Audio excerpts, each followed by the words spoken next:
পাশে আমার কবর দিও ভাই, যেন গড়ে হতেও মুয়াজ্জিনের আযান শুনতে পাই। কোন কবি? আল হজ্জুল মাবরুর লাইসা লাহু জাযাউন ইল্লাল জান্নাহ। একটা কবুল হজ যার হবে তার জন্য জান্নাত হয়ে যাবে। রাসূল সাল্লাল্লাহু আলাইহি সাল্লাম বলছেন, ওই আরাফার ময়দানে যারা থাকে তারাই হজি, তারাই কি? আল আরাফা হিয়াল হজ, ওকুফে আরাফা, আরাফাটাই হলো হজ। রাসূলের একজন প্রিয় সাহাবী ছোট্ট ছোট্ট বাচ্চাদেরকে নিয়ে আরাফার ময়দানে হাজির। রাসূল দেখছেন আর হাসছেন সাল্লাল্লাহু। সাহাবী জিজ্ঞেস করলেন, ইয়া রাসূলুল্লাহ আপনি হাসছেন? বলছে, তুমি তোমার বাচ্চাগুলোকে নিয়ে আসছো, এদের তো হজের বয়স হয়নি, এরা হজের এখানে এসেছে, ওদের হজ আল্লাহ তোমার আমলনামায় তুলে দিয়েছে। ছোট বাচ্চাদের কোনো আমলনামা থাকে না, ওদের আমলনামা বাপ মায়ের আমলনামা, ঠিক না বা ঠিক? আল্লাহ বলছেন সূরা বনী ইসরাঈলে, আলজামনাহু তায়রাহু ফি উনুকিহি, প্রত্যেক মানুষের গলায় তার আমলনামা আল্লাহ ঝুলিয়ে দেয় যখন তার বয়স হয় 12 বছর। কত? 12, 9 থেকে 12 বছরে তার আমলনামা তার গলায় ঝুলে। কিন্তু এর আগে কোনো বাচ্চার আমলনামা তৈরি হয় না। বাচ্চা যা আমল করে পিতামাতার আমলনামায় উঠে যায়। এই জন্য আমরা আমাদের বাচ্চাগুলোকে কোরআন পড়াবো, রাজি আছি তো? মসজিদে নিয়ে যাব। মসজিদে বাচ্চা দেখলে যাদের মেজাজ খারাপ হয় এরা মূর্খ, এরা জানে না ইসলাম সম্পর্কে কিছু। রাসূল সাল্লাল্লাহু আলাইহি সাল্লাম মসজিদে নববীতে আসর পড়াচ্ছেন, মায়ের কোল থেকে ছুটে দৌড় মারলেন হুসাইন রাদিয়াল্লাহু আনহু, রাসূলের মাথায় বসে আছেন। বাচ্চারা কোন জায়গা পছন্দ করে? মাথা। আপনি দেখবেন বাচ্চারা প্রথম টার্গেট করে কি? মাথা। এমনি জাপটায় কোথায় ধরে? গলায় ধরে। মায়েরও ধরে, বাপেরও।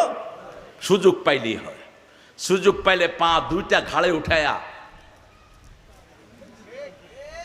ঘোড়া চালায়। রাসূল বাচ্চাদেরকে নিয়ে খেলতেন, বাহির থেকে এসেই শুয়ে বলতেন, তাহলে হাসাইন হুসাইন, ও হাসান হুসাইন দুজন আমার বুকের উপরে আসো। একজন বুকে উঠতেন আর একজন ঘোড়া বানাইতেন নানাকে।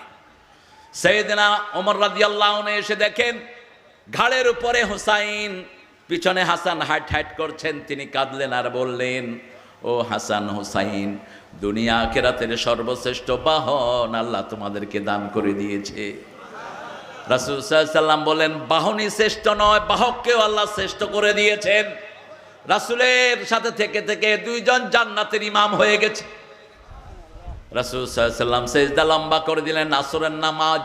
সাহাবায়ে কেরাম জিজ্ঞেস করলেন, ইয়া রাসূলুল্লাহ এত লম্বা সিজদা তো আপনি করেন না, সরে করেন। নরমালি রাসূল একা নামাজ পড়লে খুব লম্বা করতেন, কিন্তু যখন ইমামতি করতেন মুসল্লিদের দিকে খেয়াল রাখতেন, কোন মুসল্লির যেন কষ্ট।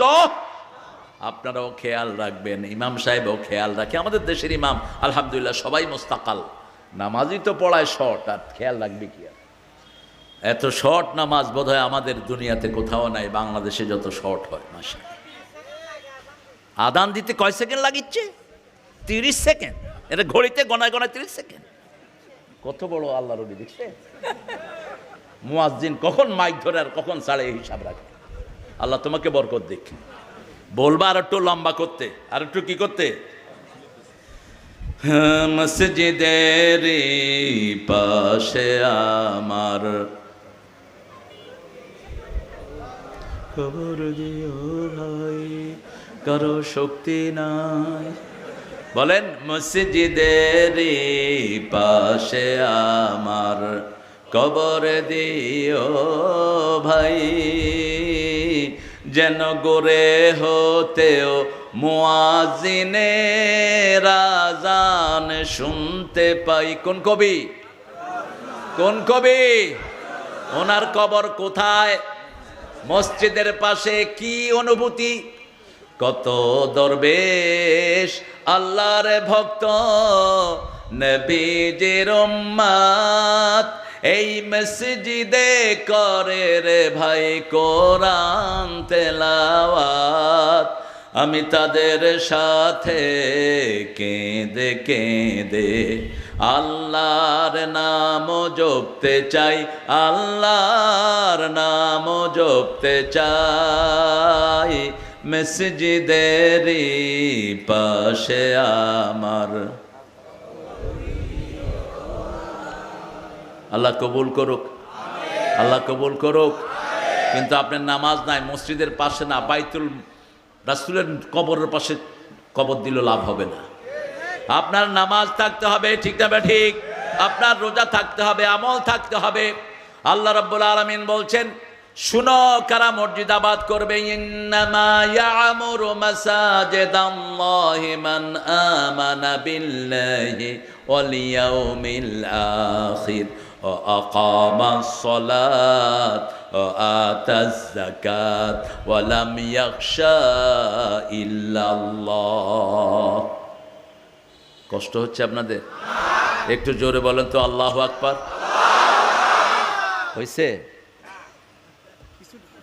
হ্যাঁ, আবার আল্লাহু আকবার।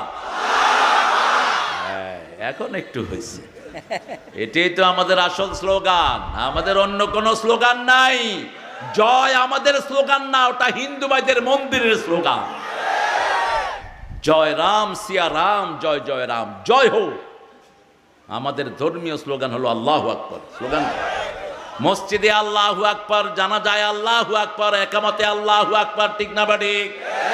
ঈদেও আল্লাহু আকবার, আল্লাহু আকবার, লা ইলাহা, আল্লাহু আকবার, আল্লাহু আকবার, ওয়ালিল্লাহিল। আল্লাহু আকবার বললে সবচেয়ে খুশি হয় কে? বেজার হয় কে?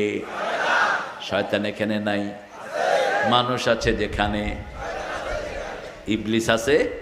আপনি যত বড় হুজুর হে, এর চেয়ে বড় হুজুর হয়ে আইব। আপনি আর কি হুজুর, তার চেয়ে বড় হুজুর জমিনে পাওয়া যায় না। আল্লাহ শয়তান থেকে আমাদেরকে হেফাজত করেন। এই জন্য যখনই শয়তানের উপস্থিতি অনুভব করব, পড়তে হবে আউযু বিল্লাহি মিনাশ শাইতানির রাজিম। যখনই শয়তানের উপস্থিতি হবে, আপনি রাগান্বিত হবেন, বিবিকে তালাক দিবেন, বিবির গায়ে হাত তুলবেন। রাগ আসে শয়তান থেকে। কার থেকে? রাগে ফেটে যায়। কি করবে গোসায়? বিবিরে কয়, তোরে 100 তালাক দিলাম, তোর 14 গোষ্ঠীরে তালাক দিলাম। 14 গোষ্ঠীরে তুই বিয়ে করছ? এই ভণ্ডামি ওই সময় ছিল। ইবনে আব্বাস বলছেন, ওনার কাছে এক মাসলা আসলো, বিবিরে 200 বার তালাক দিছে। করবে কি? ছাগলটার তো কোনো কাম নাই, খায়া দেয়া। রাগ সব সময় বাড়ির বাইরে রেখে আসবা। বিবিকে রাগ করা হারাম। কোন নবী বিবির গায়ের পর, বিবির উপর রাগ করতেন? একজন নবীও না। নাম মা আয়েশাকে জিজ্ঞেস করা হলো, রাসূল সাল্লাল্লাহু আলাইহি ওয়াসাল্লাম রাগ করতেন? কয়, আমরা রাগ করতাম, রাসূল সাল্লাল্লাহু আলাইহি ওয়াসাল্লাম কোনোদিন রাগ করেন নেই। যখন রাগ আসতো আস্তে চলে যেতেন তিনি মসজিদে নববীতে। একবার 11 বিবি দাবি দেওয়া দিল, কারো